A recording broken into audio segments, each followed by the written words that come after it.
Bienvenue à tous dans le 20h de ce mardi 19 mai. Merci de vous informer sur RTI 1. Voyons tout de suite les titres de cette nouvelle édition. La maladie à coronavirus au cœur de la table ronde de New York Forum Institute. Les efforts fournis par l'Afrique pour faire face au coronavirus ont été évoqués lors de ces échanges par visioconférence auxquels le président Alassane Ouattara a participé. 3 projets de loi ont été adoptés aujourd'hui par l'Assemblée nationale. Ils ont été présentés par le ministre de l'Administration du territoire et de la décentralisation. Ils concernent la CEI, le Code électoral et la Chambre nationale des rois et chefs traditionnels. Le 7e centre d'accueil Covid-19 du Grand Abidjan a ouvert ses portes dans la commune d'Abobo. Ce sont 17 agents de santé en poste sur ce site pour le dépistage des populations qui ont été invités à fréquenter le centre.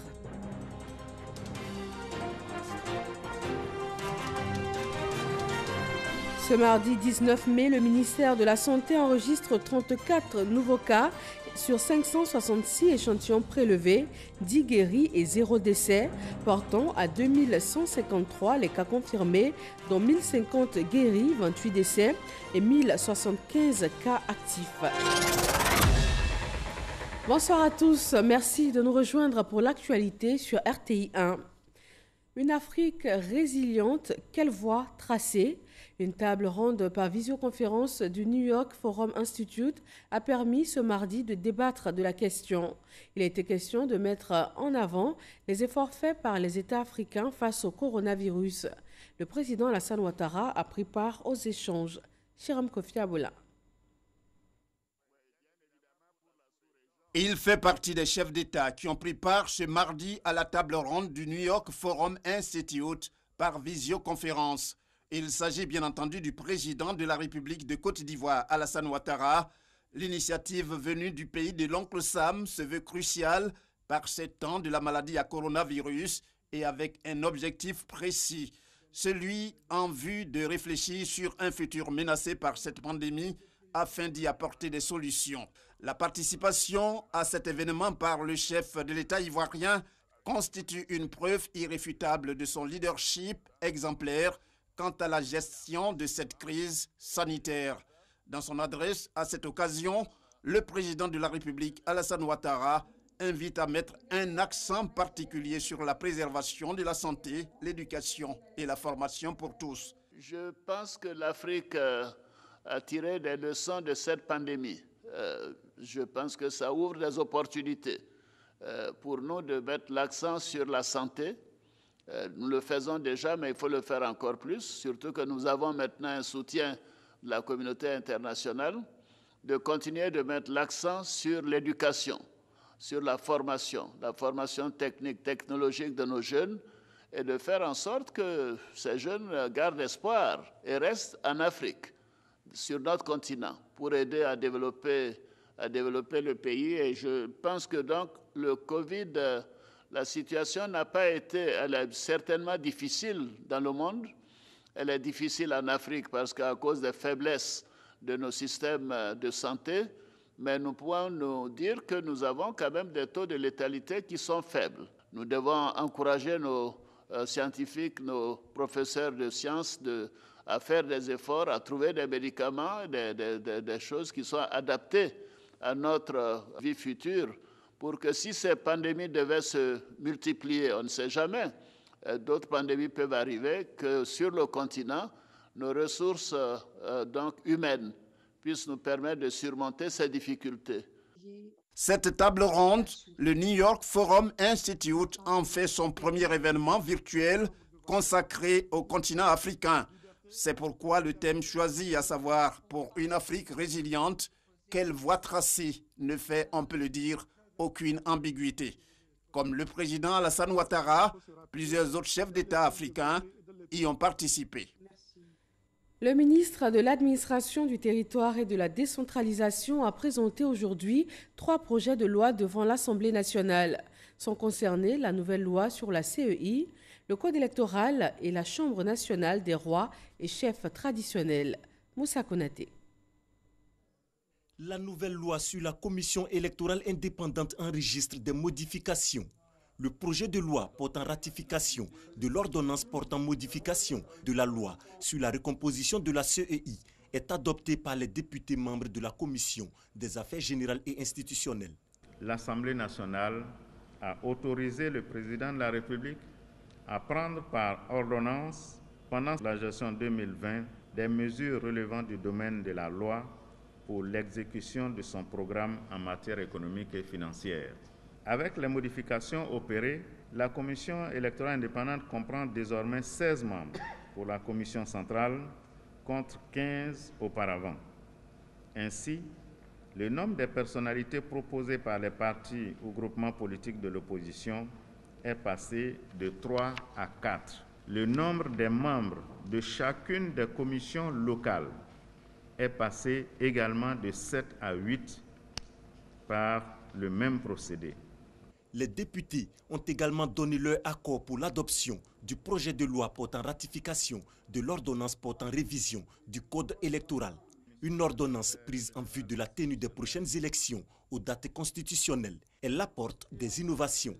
L'ordonnance apporte des innovations majeures résultant de la concertation entre le gouvernement, l'ensemble des partis et groupements politiques et la société civile.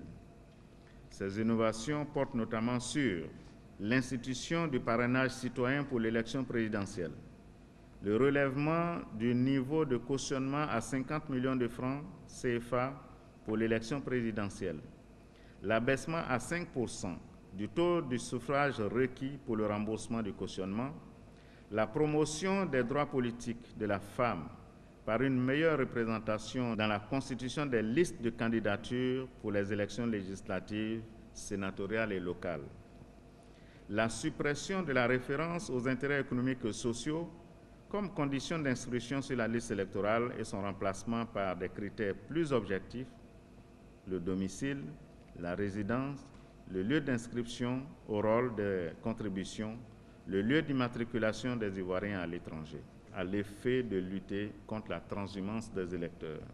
Autre texte examiné et adopté ce jour, le projet de loi organique portant composition, attribution et fonctionnement de la Chambre des rois et chefs traditionnels. Il s'agit de donner un statut institutionnel à ces garants des us et coutumes.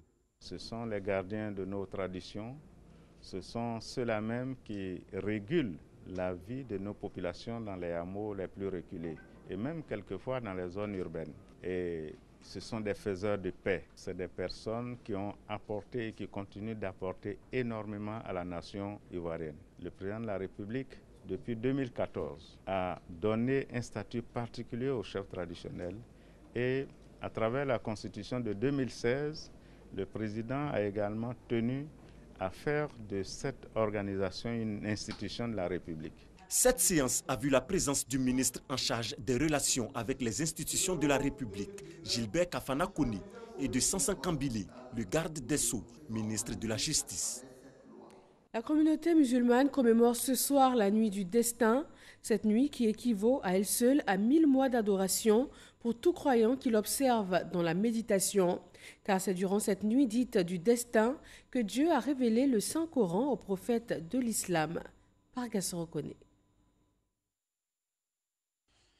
Laylatul Qadr, ou la nuit du destin, se situe dans les 10 dernières nuits du mois de Ramadan, un jour impair, la 21e, la 23e, la 25e, la 27e ou la 29e nuit, la date précise n'étant pas déterminable. Laylatul Qadr est une nuit importante et particulière pour la communauté musulmane. Elle vaut à elle seule plus de 1000 mois d'adoration, soit 83 ans et 4 mois. C'est au cours de cette nuit que le noble Coran fut révélé au prophète de l'islam, le prophète Mohammed, dans la grotte de Hira par l'ange Gabriel. Selon les guides religieux, durant toute la nuit de Laylatul Qadr, les musulmans doivent faire des invocations, des prières, lire le Saint-Coran et demander le pardon sincère à Dieu pour les péchés commis. Cette année, la célébration officielle de la nuit du destin, Laylatul Qadr, Ramadan 1441 Hijr, aura lieu au chapiteau de la radio-télévision ivoirienne RTI à Cocody, dans le strict respect des mesures barrières en présence des guides religieux et des autorités du pays. Et pour la circonstance, Les responsables de la RTI ont mis les bouchées doubles. Au chapiteau, tout est fin prêt pour accueillir la cérémonie. Le ministère de l'Emploi et de la Protection sociale porte à la connaissance des populations vivant en Côte d'Ivoire que le mercredi 20 mai 2020, lendemain de la nuit du destin, Laylatul Qadr est déclaré jour férié et chômé sur toute l'étendue du territoire national. Ce mois de Ramadan, mois du partage par excellence, est un moment de pénitence que le ministre des Transports Amadou Koné a choisi pour faire des dons en sucre et en riz à toutes les communautés musulmanes de Bouaké. Kader Sogodogo.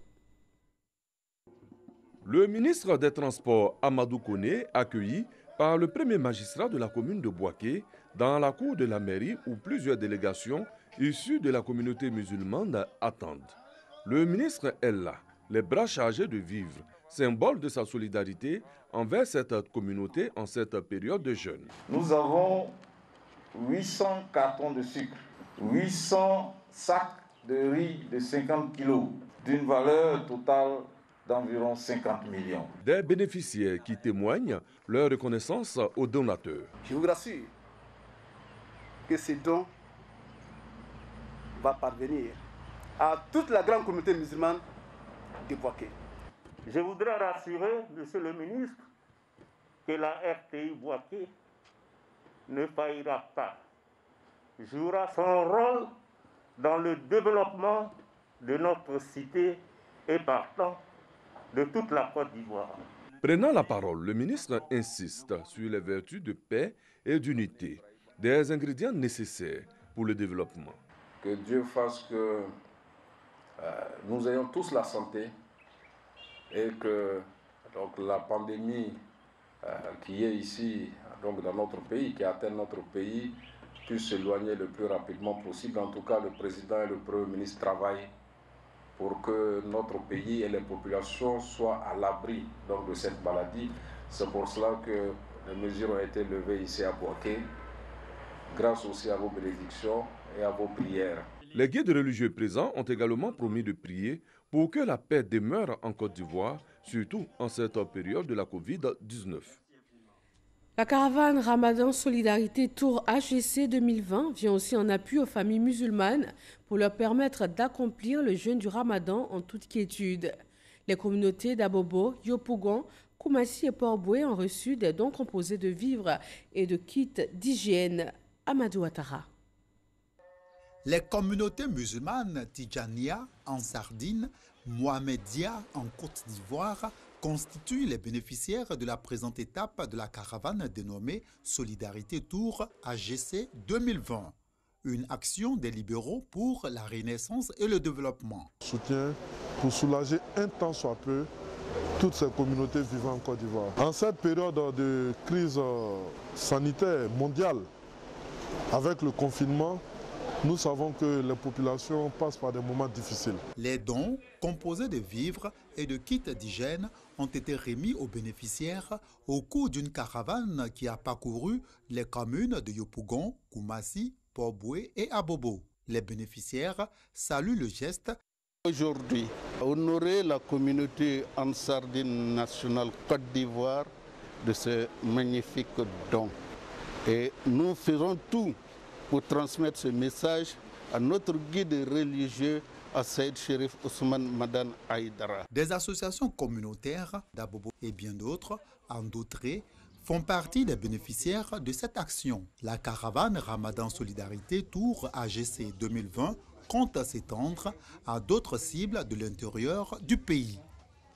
Et nous vous proposons un deuxième communiqué du ministère de l'Emploi et de la Protection sociale qui porte à la connaissance des populations vivant en Côte d'Ivoire que le jeudi 21 mai 2020, jour de l'Ascension, est déclaré jour férié et chômé sur toute l'étendue du territoire national pour les signataires de la Convention collective interprofessionnelle. Le jour de l'Ascension est donc déclaré jour férié, chômé et payé.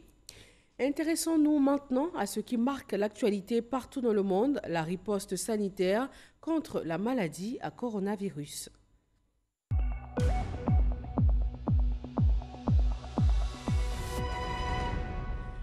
Ce mardi 19 mai, la Côte d'Ivoire enregistre 34 nouveaux cas sur 566 échantillons prélevés, 10 guéris et 0 décès. Le ministère de la Santé et de l'Hygiène publique a enregistré ce jour, mardi 19 mai 2020, 34 nouveaux cas de Covid-19 sur 566 échantillons prélevés, soit 6% des cas positifs, 10 guéris et 0 décès. À la date du 19 mai, la Côte d'Ivoire compte donc 2153 cas confirmés, dont 1050 personnes guéries, 28 décès et 1075 cas actifs. Le nombre total d'échantillons est de 19 174. Le ministère de la Santé et de l'Hygiène publique tient à rappeler aux populations que la COVID-19 continue de circuler dans notre pays. Aussi, le ministère de la Santé et de l'Hygiène publique voudrait rappeler et insister que les mesures barrières sont pour le moment les seuls moyens de prévention de la COVID-19 et qui permettent aussi de freiner la propagation du virus. Le ministère de la Santé et de l'Hygiène publique exhorte les populations de la Côte d'Ivoire à un strict respect de ces mesures barrières qui nous permettront de freiner la propagation de la pandémie, de la maîtriser et de la contrôler sur notre sol. Si toutefois vous toussez, avec de la fièvre et des difficultés respiratoires, nous vous recommandons de vous rendre dans les centres d'accueil et de dépistage Covid-19 ou d'appeler les numéros gratuits suivants, le 101, le 119, le 125 et le 143. Le ministère de la Santé et de l'Hygiène publique remercie et félicite tous les acteurs de la santé pour leur engagement et leur dévouement dans la lutte contre cette pandémie. Ailleurs, en Afrique de l'Ouest, le Mali compte 901 cas confirmés, 53 décès. Le Ghana, 5 918 cas confirmés, 31 décès. Le Burkina Faso, 796 cas confirmés, 51 décès. Le Libéria, 233 cas confirmés, 23 décès. Et la Guinée, 2796 cas confirmés, avec 16 décès. Et dans le monde entier, on compte 4 954 999 cas confirmés, 323 119 décès et 1 939 951 guéris. La commune d'Abobo a vu l'ouverture officielle de son centre d'accueil Covid-19. C'est le 7e du Grand Abidjan. 17 agents de santé y sont en poste pour le dépistage des populations. Moussa Konaté. C'est le 7e centre d'accueil Covid-19 du Grand Abidjan, installé au complexe sportif d'Abobo. 17 agents de santé sont en poste, des salles de consultation, de prélèvement et d'isolement. Tout est réuni pour le dépistage des populations. Un centre qui répond aux normes, parce que nous sommes rassurés que les capacités de dépistage en Côte d'Ivoire sont en train de se renforcer. Vous avez vu que ce centre, le circuit qu'on a pris, est un circuit qui évite l'autocontagion à l'intérieur du centre. C'est un circuit qui répond aux normes de prévention et de contrôle de l'infection. Et cela répond à ce que l'OMS avait prescrit en termes logistiques. Donc nous sommes vraiment rassurés. Ce centre de dépistage va permettre de diagnostiquer le maximum de personnes et circonscrire les foyers. Donc pour cela, je crois que nous sommes très heureux. Je voudrais lancer un appel à nos populations de venir se faire diagnostiquer. Le centre d'accueil Covid-19 complexe sportif d'Abobo est donc opérationnel avec une capacité de 100 prélèvements par jour. Le ministre de la Santé et de l'Hygiène publique se réjouit de la réalisation de ce centre. On se rend compte qu'aujourd'hui, il y a une bonne adhésion de la population à notre stratégie de riposte. C'est ça qui est fondamental quand on sait que dans tous les pays qui ont su contenir la pandémie Covid-19 sont les pays où il y a eu une bonne adhésion de la population au plan des ripostes. Donc, le gouvernement ivoirien est sur la bonne voie. 3 autres centres d'accueil Covid-19 seront ouverts les jours à venir dans les communes d'Atekoubé, Port-Boué et Adjamé-Williamsville. La maladie à coronavirus touche tout le monde et il faut se faire dépister afin de connaître son statut. C'est ce que les agents de la radiodiffusion télévision ivoirienne RTI ont fait ce mardi. Plumes, micros et caméras ont été rangés le temps d'un prélèvement. On se rend donc au centre Covid-19 de Cocody-Saint-Jean avec Didier Nguessan. Centre de dépistage de la maladie à coronavirus de Cocody-Saint-Jean. Le personnel de la radiodiffusion télévision ivoirienne, RTI, conduit par son directeur général, vient se faire dépister. Enregistrement, échange avec le médecin-chef et prélèvement. Tour à tour, Fosseni Dambélé et ses collaborateurs se soumettent aux différentes étapes du protocole sanitaire.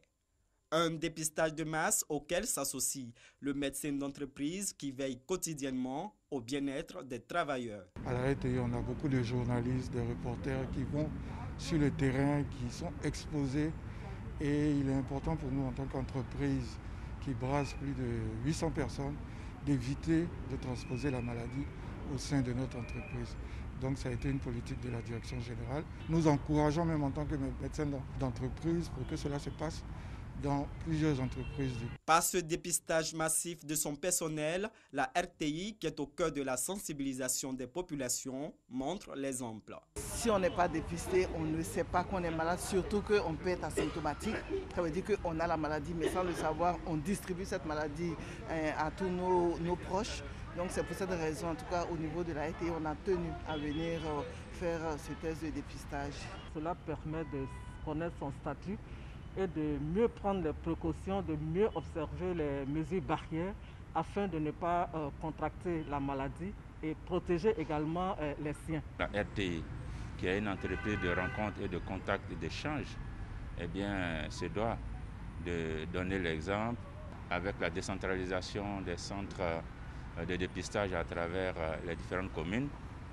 Eh bien, pour nous, le comité de direction de la RTI, c'est, disons, une façon pour nous de sensibiliser l'ensemble de nos travailleurs, mais également rappeler une fois de plus aux Ivoiriens que c'est notre contribution à chacun de non seulement respecter les gestes barrières, mais aussi de pouvoir se faire dépister. En plus du dépistage du personnel, la Maison Bleue fait respecter les autres mesures barrières à la Covid-19, notamment le lavage systématique des mains, la prise de température à l'entrée et le port obligatoire des masques. Ce mardi, le point presse gouvernemental sur la gestion de la crise sanitaire s'est tenu dans la commune d'Adjamé. Le maire a fait un point des actions entreprises par son conseil, dont le réaménagement des horaires d'ouverture et aussi de fermeture des 15 marchés de la commune, la sensibilisation ou encore le port obligatoire du masque dans les commerces. Mama Traoré. Adjamé, premier carrefour commercial de Côte d'Ivoire. Cette commune, qui ne compte qu'environ 400 000 résidents, accueille chaque jour entre 2 à 3 millions de passants. Comment veiller à ce que ce flux de personnes ne soit un facteur de propagation de la Covid-19? Le conseil municipal, avec l'appui de certains partenaires, a procédé à la désinfection des bureaux de la mairie, la désinfection des grandes artères de la commune, la désinfection des 15 marchés de la commune, la désinfection de 53 lieux de culte dans toute la commune, la désinfection de 11 gares routières, la désinfection des 10 rues principales de la commune pour un total de 16 km environ, la désinfection de 30 rues secondaires pour un total de 33 km 500, la désinfection d'une centaine de véhicules de transport en commun. Sensibilisation, port obligatoire du masque dans les commerces, réaménagement des horaires d'ouverture et de fermeture des 15 marchés de la commune. Toutes ces actions font qu'Adjamé n'enregistre à ce jour que 13 cas de Covid-19 et aucun décès signalé. Toutefois, le ministère de la Santé suggère aux autorités communales une surveillance accrue. La commune d'Adjamé fait partie du district sanitaire Adjamé, Plateau, Atekoubé, en 4e position des districts sanitaires les plus touchés. La commune d'Adjamé est caractérisée par ses marchés abordables et achalandés qui attirent des clients d'horizons divers et donc de grands attroupements. La diversité de sa population et la grande variété de ses activités en font une commune qui mérite attention particulière car à haut risque de propagation du virus si les différentes mesures préconisés pour faire barrage à l'avancée de la pandémie ne sont pas respectés. À la veille des célébrations religieuses de la nuit de destin de la fête de l'Ascension, le porte-parole de la police nationale appelle les leaders religieux au respect des mesures barrières. Par ailleurs, voudrions continuer à faire confiance à nos guides spirituels en cette semaine de grands rendez-vous religieux. Nuit du destin pour les musulmans, Ascension, jeudi pour les chrétiens. Quant à l'observation scrupuleuse des mesures en vigueur, notamment le port du masque obligatoire, la distanciation de 1 mètre, le plafonnement du rassemblement à 200 personnes en un seul lieu et le lavage constant des mains par les fidèles. Le commissaire Bleu Charlemagne rassure sur la détermination des forces de sécurité à veiller au strict respect des mesures liées à l'état d'urgence. Le plan de riposte économique du gouvernement en direction des grandes entreprises, des petites et du secteur informel est entré dans sa phase opérationnelle. Les premiers bénéficiaires ont reçu leur chèque des mains des ministres Souleymane Diarra-Souba du Commerce et de l'Industrie, Félix Anoblé de la promotion des petites et moyennes entreprises et Mamadou Touré de la promotion de la jeunesse. Les montants vont de 200 000 à plus de 500 millions de francs CFA. Le Centre africain de management et de perfectionnement des cadres CAMPC continue la formation, ce grâce à sa plateforme de e-learning mise en place depuis 2018. Notre reporter Sephora Zegui y a fait un tour afin de savoir comment est-il possible pour ce centre qui réunit des cadres de plusieurs pays africains de continuer sa formation en cette période de Covid-19. La Covid-19, un prétexte pour Joseph Kogis, directeur général du Centre africain de management et de perfectionnement des cadres CAMPC, de proposer le e-learning à ses auditeurs venant de plusieurs pays d'Afrique. Ça a permis quand même au CAMPC de montrer ce qu'il pouvait faire en matière donc, de formation en ligne et nous avons fort bien réussi cette épreuve. Auparavant, on n'avait qu'une cinquantaine d'auditeurs qui étaient inscrits en ligne. Et avec l'apparition donc de la Covid-19, on a dû basculer près de 200 étudiants que nous avons pour nos formations en ligne. Caméra ultra moderne, haut-parleurs sophistiqués, écran plasma, le tout accompagné d'une connexion Internet, le e-learning, une nouvelle manière d'enseigner qui capte l'attention des auditeurs et des apprenants. Le CAMPC a bien fait d'être dans l'anticipation. Aujourd'hui, avec la maladie qui sévit, nous faisons le cours sans difficulté. Nous allons terminer notre programme. Si possible, ceux qui sont arrivés au Master 2 pourront les soutenir comme il le faut. Donc, il y a vraiment beaucoup d'avantages. Je préfère Internet. Ça m'évite de me déplacer, ça m'évite de bouger. Je suis en classe, je les vois. J'ai la possibilité de partager mon écran, faire des exercices. Au CAMPC, on ne compte pas s'arrêter en si bon chemin. Les avantages du e-learning sont déjà visibles. C'est vraiment bénéfique. Un, ça nous permet de toucher un plus grand nombre des auditeurs qui ne sont pas à Abidjan ou qui ne sont pas en Côte d'Ivoire. Et deux, en termes de charge, la formation en ligne est très intéressante. Et en termes de gestion du temps, parce que vous savez, nous travaillons avec des professionnels qui ne sont pas toujours disponibles, qui sont souvent en mission et qui ont besoin de là où ils se trouvent dans le monde de suivre leur formation. Et ce que nous faisons avec les formations en ligne leur permet donc d'accéder donc aux cours, quel que soit l'endroit où ils se trouvent dans le monde. Avec plus de 200 auditeurs aujourd'hui, Joseph Kogis a pour ambition de renforcer le dispositif de formation via Internet. Le directeur général du CAMPC entend valoriser cette nouvelle donne de sorte à minimiser les coûts. Vous le savez, les écoles sont ouvertes dans les villes de l'intérieur du pays depuis hier lundi. À Ouangolodougou, dans le nord de la Côte d'Ivoire, élèves et enseignants répondent présents et cela dans le respect des mesures barrières. Charles Tetsou. Ouangolodougou, chef-lieu de département à 2 frontières, maliennes et burkinabé. Ici, écoliers et collégiens ont repris le chemin de l'école après la réouverture des établissements scolaires par le gouvernement. Lundi, premier jour de la reprise des cours, Ambiance de gaieté au sein des établissements scolaires. Certains élèves ne cachent pas la joie de leur retour à l'école. On ne fait pas cours pendant des mois, des semaines comme ça. C'est trop fatigant. On faisait des cours à la RTI. C'est trop rapide, on ne comprend pas. Comme ils ont réouvert les écoles là, ça va nous permettre de mieux comprendre. Pour se rendre compte de l'effectivité de la reprise des cours, les autorités locales ont sillonné les établissements scolaires. Le député de Wangolo, Traoré Drissa, mettant à profit cette série de visites, a fait don de 1000 cache-nez au lycée moderne Alassane Ouattara pour encourager le personnel enseignant et les élèves en cette période de lutte contre la propagation de la Covid-19. Tous les élèves qui sont arrivés ont dû laver leurs mains devant l'entrée. On en a aussi disposé à l'intérieur. Dans les salles de classe, nous avons observé la distanciation de 1 mètre. Le gouvernement est en train de tout mettre en œuvre pour que les moyens promis nous parviennent. Mais en attendant, n'est-ce pas, d'avoir toute la plénitude des moyens pour cette reprise, nous avons bénéficié en tout cas de l'appui de l'honorable député Traoré Drissa. Nous demandons à l'ensemble des élus et cadres du département de nous aider en aidant ces enfants-là. Parce qu'un enfant bien encadré et bien soutenu est un potentiel acteur de développement de demain. Dans les établissements scolaires privés, les cours ont également repris.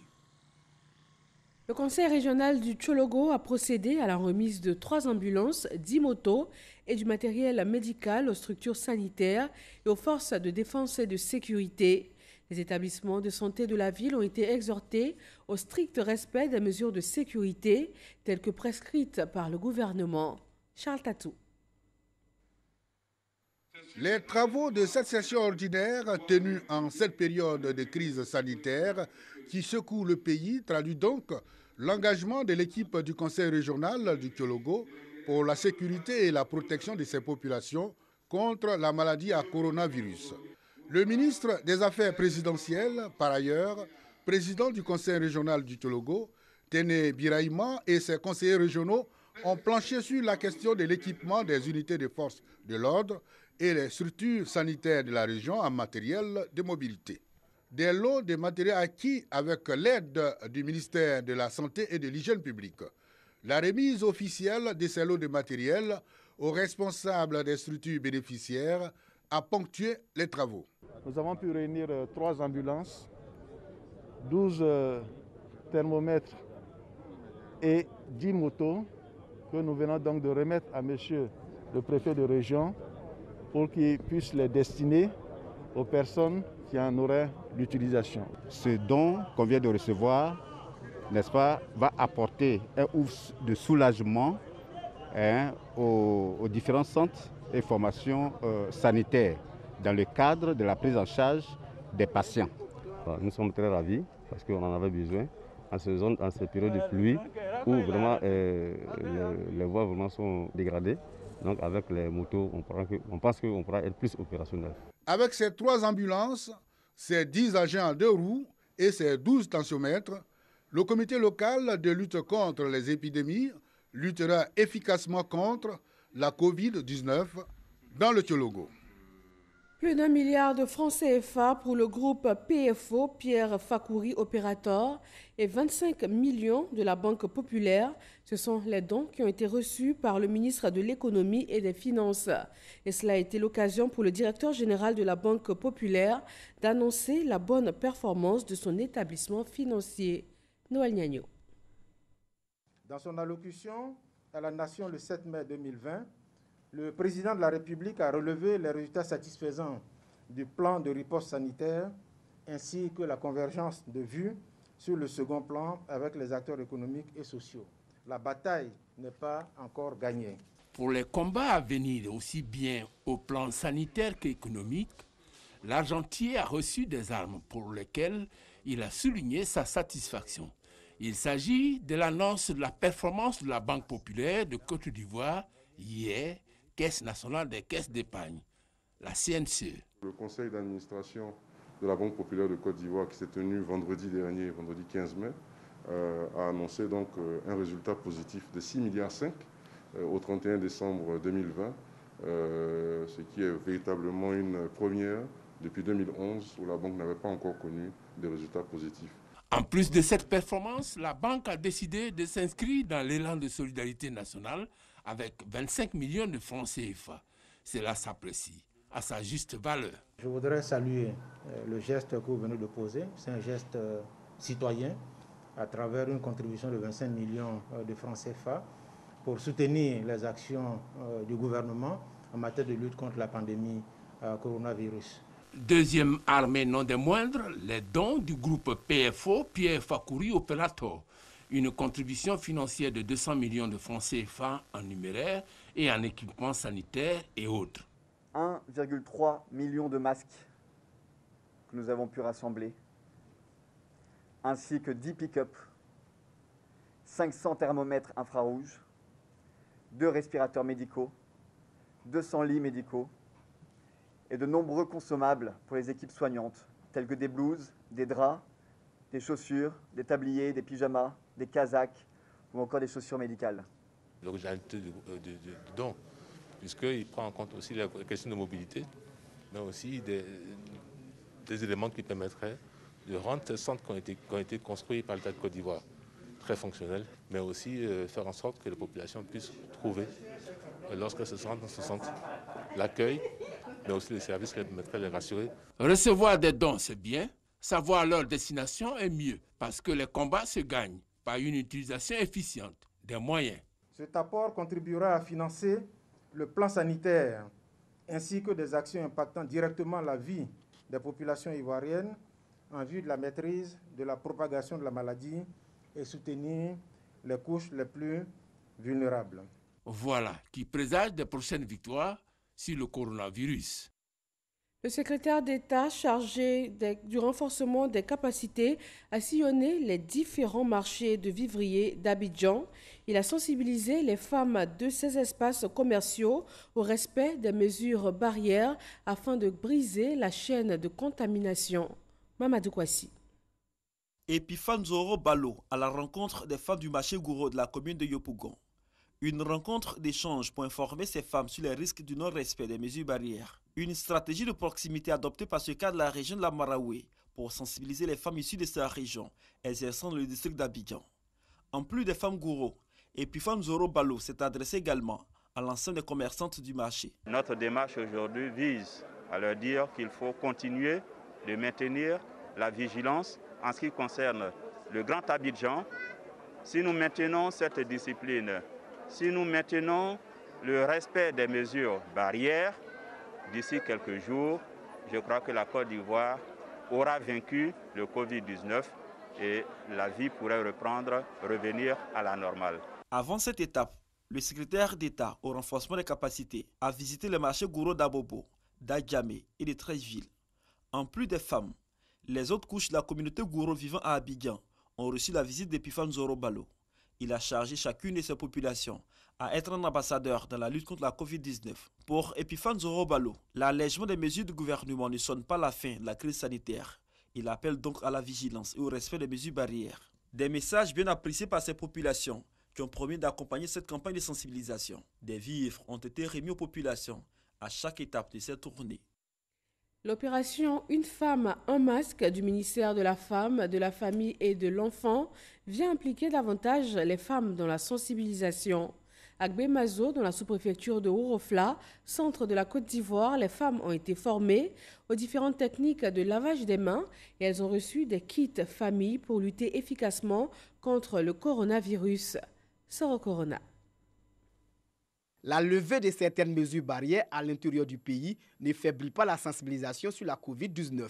Avec des cache-nez et le respect de la distanciation sociale, 50 femmes des villages de Gbemazo, Karaba, Konogo, Wakuro et Tété sont sensibilisées sur le coronavirus.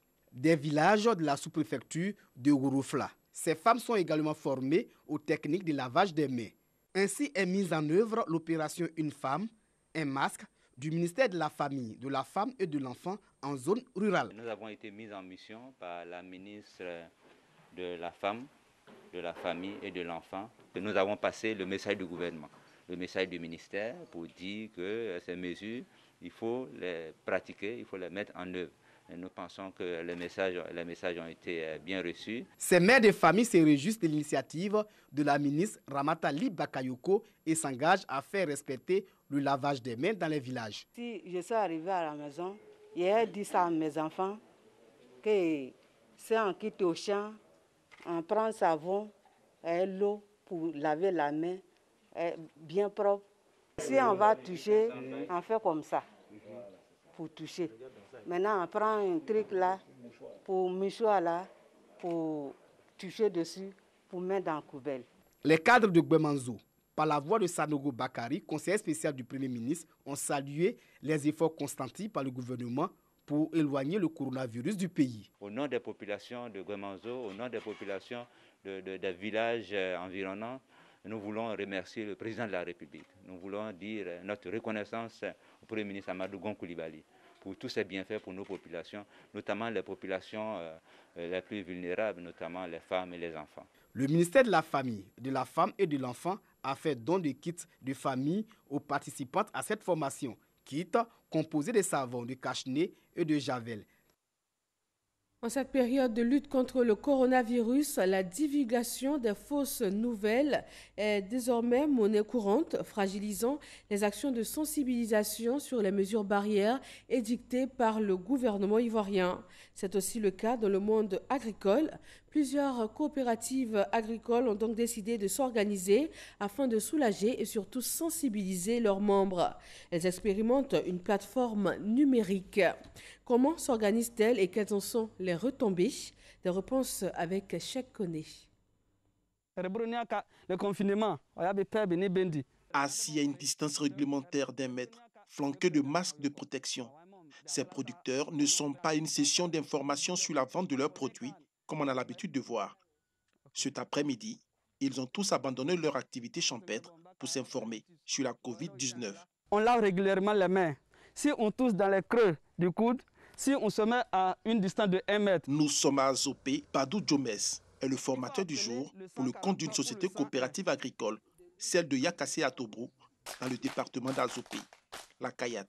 Cette campagne de sensibilisation permet aux producteurs de faire face aux fausses nouvelles. Le support de formation de Djomes est une tablette dans laquelle est incorporée une plateforme digitale dénommée Femme Force. Grâce à cette application, des messages de sensibilisation sur la pandémie passent en boucle dans 7 langues locales pour sensibiliser les producteurs. Au sortir des différentes formations, nous partageons les informations que nous sommes venus apprendre. On les partage aussi aux autres producteurs qui ne sont pas à nous. Les acteurs du monde agricole sont l'un des mailleurs essentiels, mais aussi les plus vulnérables de la population ivoirienne, soit plus de 1 400 000 ménages agricoles. C'est pour réduire cette vulnérabilité qu'a été lancée depuis le 1er avril dernier cette plateforme numérique conçue par une firme mondiale de négoce en collaboration avec l'ANADER. Elle vise à amplifier les mesures gouvernementales en matière de lutte contre la propagation du nouveau coronavirus. C'est un serveur interactif qui passe des messages à différents moments. Donc ce dispositif-là est utilisé aujourd'hui par Cargill pour qu'on puisse diffuser 10 000 messages à leurs adhérents par jour. 10 000 messages qui sont traduits en 7 langues et qui vont permettre à chacun de pouvoir s'approprier encore plus dans sa langue maternelle les risques et toutes les mesures édictées par le gouvernement pour que les populations rurales puissent aussi vraiment faire barrière à la progression de ce coronavirus-là. La plateforme numérique Femme Force est en plein déploiement pour impacter 50 000 producteurs et 1 200 responsables de coopératives agricoles. Au siège du groupe de négoce à Abidjan, Sina Traoré, président d'une coopérative, reçoit sa tablette. Je pense que cette application encore vient renforcer encore notre méthode de sensibilisation au niveau du Covid-19. Donc c'est vraiment une belle initiative. Toute information qui va venir de nous, en tant que premier dirigeant de la structure, c'est sûr que c'est ces informations-là et on pourra réellement cadrer les mauvaises informations qui vont venir de partout à partir de cette application. Dans la coopérative de Sina, 3000 producteurs ont déjà adhéré à la plateforme. Outre cette solution numérique, la coopérative s'est lancée dans la sensibilisation de ses membres à travers sa station de radio communautaire. Pour lutter efficacement contre la propagation du virus, il faut tousser ou éternuer dans un mouchoir. Des messages ainsi que des cours pour les enfants de producteurs sont diffusés tous les jours. Malheureusement, Cette contribution dans la sensibilisation n'occulte pas les pertes subies par le monde agricole en cette période de crise sanitaire. Face à la crise et malgré la baisse de leur chiffre d'affaires, chacune des 2900 sociétés agricoles dans la production du cacao essaie tant bien que mal de soulager leurs membres. Lutte contre les fausses informations, sensibilisation, renforcement des capacités. Tous les moyens sont donc bons pour lutter contre la maladie à Covid-19. Et le mouvement bouddhiste Soka Gakkai International Côte d'Ivoire vient participer au renforcement des capacités opérationnelles du laboratoire central du CHU de la commune de Trècheville. Didier Nguessan. Le mouvement bouddhiste Soka Gakkai International section Côte d'Ivoire remet un chèque de 10 millions de francs CFA au ministère de la Santé et de l'Hygiène publique. Le bénéficiaire est le CHU de Trècheville qui verra la capacité de son laboratoire central être renforcée. Au bouddhisme, nous mettons l'être humain au centre de nos préoccupations. C'est ainsi que nous avons eu l'esprit, le courage de venir soutenir le SMIT pour sauver nos malades du Covid-19. Ce laboratoire en rénovation est le premier en biologie moléculaire en Côte d'Ivoire. Il traite une centaine d'examens par jour. Je suis un DG très heureux. Vous savez très bien que le CHU de Trècheville est en première ligne dans la lutte contre le coronavirus. Et nous avons besoin, dans ces conditions-là, de renforcer les capacités opérationnelles de notre laboratoire. Parce que quand les malades arrivent, il faut les envoyer au laboratoire pour les examens. Alors, donc, en renforçant les capacités du laboratoire, c'est une façon très efficace de lutter contre le coronavirus. Les valeurs de paix et la culture de l'éducation sont au cœur de l'enseignement du mouvement bouddhiste Soka Gakkai International. Une note triste pour refermer ce journal. Le guide de la communauté musulmane, le cheikh Boakari Fofana, président du Conseil supérieur des imams, des mosquées et des affaires islamiques en Côte d'Ivoire, imam principal de la mosquée des Deux Plateaux, a été conduit cet après-midi au cimetière de Williamsville, sa dernière demeure. Il a été accompagné par l'ensemble des guides religieux d'Abidjan. L'animation a eu lieu en présence du ministre d'État, ministre de la Défense Ahmed Bakayoko. Le cheikh Boakari Fofana a été rappelé à Dieu le mardi dernier à l'âge de 77 ans. Et c'est la fin de ce 20h. Merci à tous de nous avoir suivis. Prenez soin de vous et de vos proches. Bonsoir et à demain.